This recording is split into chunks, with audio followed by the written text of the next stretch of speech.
जय परमेश्वर देवता लोगों।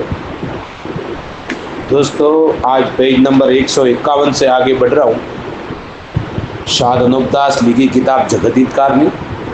यह जगत हितकारनी जिसको श्री अनूपदास प्रिंटिंग प्रेस छावनी आयरनपुरा में साहब के प्रसिद्ध। दोस्तों, वो भी तारीख 17 अप्रैल सन 1909 जहाँ वैसाख बुद्धि 12 सम्मत 1965। जय परमेश्वर। दोस्तों, हे संसार के हिंदू, मुसलमान और अंग्रेज वगैरह अपनी अपनी औलाद बचने के लिए इस किताब जगत हितकारनी 274 पेज को पढ़कर अपनी अपनी औलाद बचने के लिए बंदोबस्त करो, जब तुमको और तुम्हारी औलाद को अच्छी तरह से आराम मिलेगा। जय परमेश्वर। दोस्तों, संपर्क के लिए दोस्तों 0297627302 और मोबाइल नंबर है दोस्तों 8905653801। जय परमेश्वर। आज पेज नंबर 151 से आगे बढ़ रहा हूँ। मैं इन्हों को इन सौदागरान की राक्षसी पाप से तमाम जान के लोगों को समझाता हूँ और कहता हूँ कि जो तुम अंग्रेजों को निस्बत कहते हो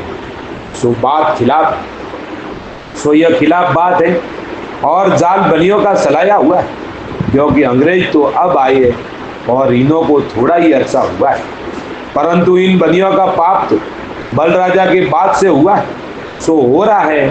परंतु जबकि अगले जमाने के राजा बादशाह इन सौदागरान के ऊपर राक्षसी पाप दबे रहने के सबब से हमला किया था और कुल राक्षसी पाप दबे कराने के लिए सौदागरान से दरियापत किया था, सो उन्होंने अपने राक्षसी पाप को नहीं बताया था।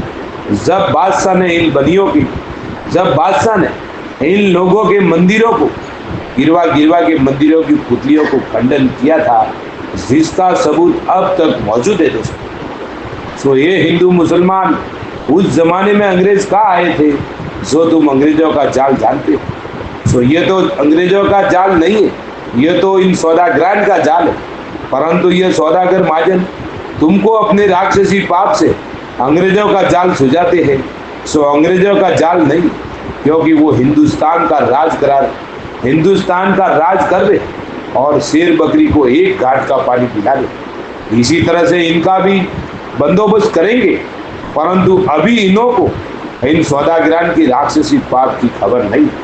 जिस वक्त खबर पड़ी फौरन मेरे कहने पर अकील लाके इन सौदागरान की राक्षसी पाप को दबे कराओगे।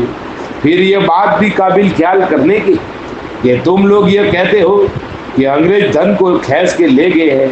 सो भाई मेरे, ये अंग्रेज तो रुपया में से 6 आनी लेते थे, सो 6 आनी तो कदीम से देते और लेते, जो पहले और बादशाह लेते थे उसी तरह से ये अंग्रेज भी लेते। परंतु ये बात काबिल ख्याल करने के है कि अगले बादशाह ने 6 आनी लेने से लेते थे जब तो धन का टोटा नहीं पड़ा, और अब किस तरह से पड़ गया है।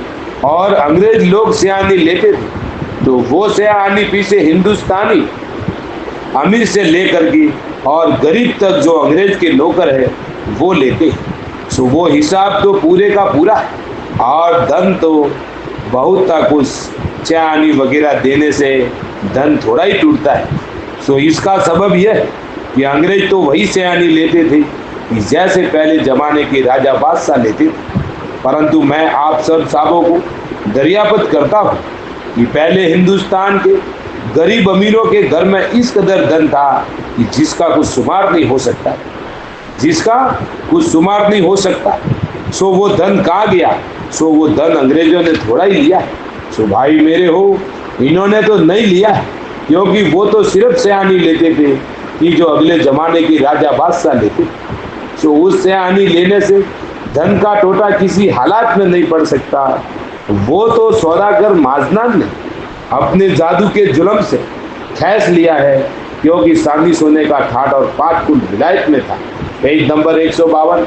जय परमेश्वर। दोस्तों, और ठाट और पाट था, परंतु बल राजा के बाद से सोने चांदी का ठाट और पाट नहीं रहा।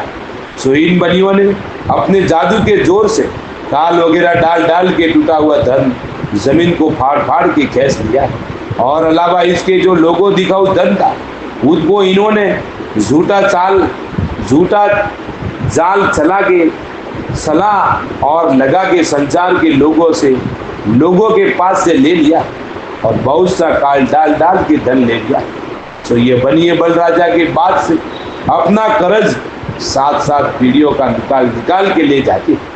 और जैसा कि पहले सोने चांदी का ठाट और पाठ कुल विलायत में था, वैसा अब नहीं, क्योंकि विलायत का धन भी इन बनियों ने जादू के जोर से खींच लिया है, जिसका सबूत यह है कि जब जमीन कांपती है, जब ये बनिए धन को अपने राक्षसी पाप के जादू से खींच लेते और लोगों को कुछ का कुछ सुझा देते, परंतु मुझको इन बनियों ने अपने राक्षसी पाप से दुखी किया है, जिससे इन बनियों की चोरी मालूम पड़ी, जिसके हाल से मैं आप लोगों को वाकिफ करता हूँ कि जिस तरह से पहले जमाने के लोगों ने पहाड़ से पहाड़ जादू के जोर से लड़ा दिया और जमीन माता को फाड़ के कहीं की मंदिरों की पुतलियों को कहीं पर निकाला था। सो इन बातों को सच मानते हो, परंतु अब जो मैं अपने ऊपर बीती हुई और आंखों से देखी हुई बात को संसार में जाहिर करता हूँ, तो लोगों को अच्छी तरह पर यकीन नहीं होता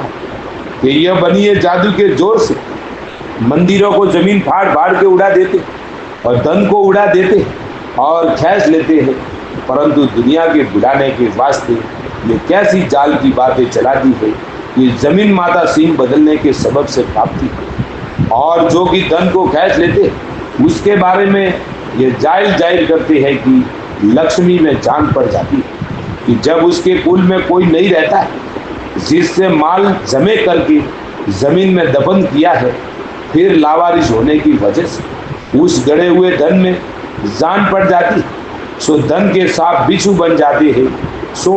सो इस बात को तमाम दुनिया में जानते हैं कि वाकई में ऐसा होता है, परंतु ये ख्याल नहीं हो करते कि हम लोगों इन बनियों ने अपने जादू के जोर से ऐसा सुझा रखा है, परंतु धन में जान नहीं पड़ सकती। सो ख्याल नहीं करते, जिसकी वजह यह कि इन्होंने अपने राक्षसी पाप से सबकी अकलों को फेर दिया है, जिससे सबको ऐसा ही सूझता है, परंतु ये जितनी बातें दुनिया में चल रही है यह सब राक्षसी पाप की चल रही है। और जबकि यह बनी जमीन माता को फाड़ते हैं तो जमीन को दुख होता है कि जिस तरह से अपने शरीर में शॉट लग जाती है और कई की हड्डी टूट जाती है। Page number 153। जय परमेश्वर दोस्तों, तो फिर किस कदर भारी दर्द होता है कि हर एक काम करने से लाचार हो जाता है। सो भाई मेरे हो कि जिस तरह से अपने शरीर की हड्डी टूट जाती है और दर्द हो जाता है, उसी तरह से जमीन माता के शरीर में दर्द होता है कि जब यह बनिए लोग जादू के जोर से फाड़ते हैं, जादू के जोर से फाड़ते हैं और किसी का जमे किया हुआ धन खींच के अपने कब्जे में कर लेते, अपने कब्जे में करते, जिसके हाल से मैं आप लोगों को वाकिफ करता हूँ।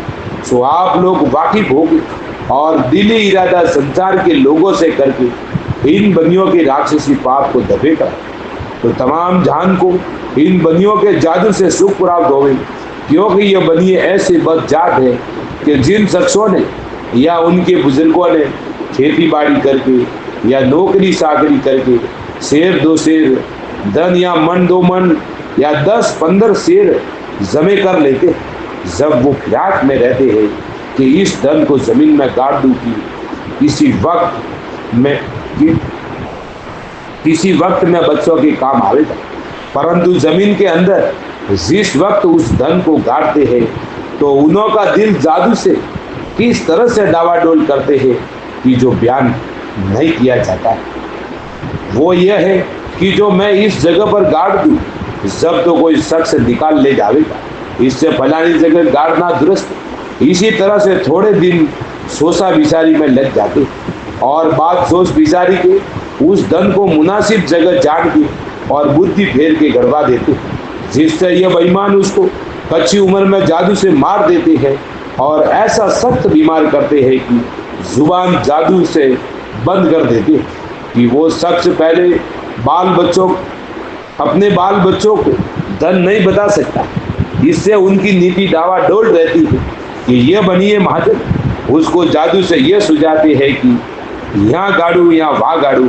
सो जिस जगह यह बनिए चाहते हैं उस जगह जमीन में करवा देती तो उन लोगों का दिल मरते मरते वक्त तक उस गड़े हुए माल में ही रहता है और यह कहता है कि जो मेरी जुबान खुल जावे तो अपने बाल बच्चों को गड़ा हुआ धन बता दे, परंतु उसकी जुबान ऐसी सख्त बनकर हो जाती है कि जो जुबान से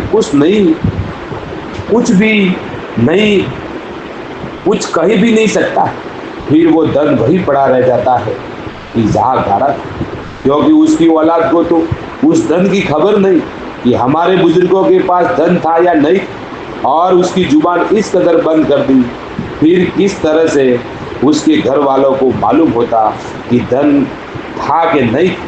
और बनिए लोगों को खबर रहती, क्योंकि जिस वक्त आदमी मरता है जब ये बनिए अपने राक्षसी पाक से उनकी जुबान को बंद कर देते और कच्ची उम्र में जादू से मार देते हैं।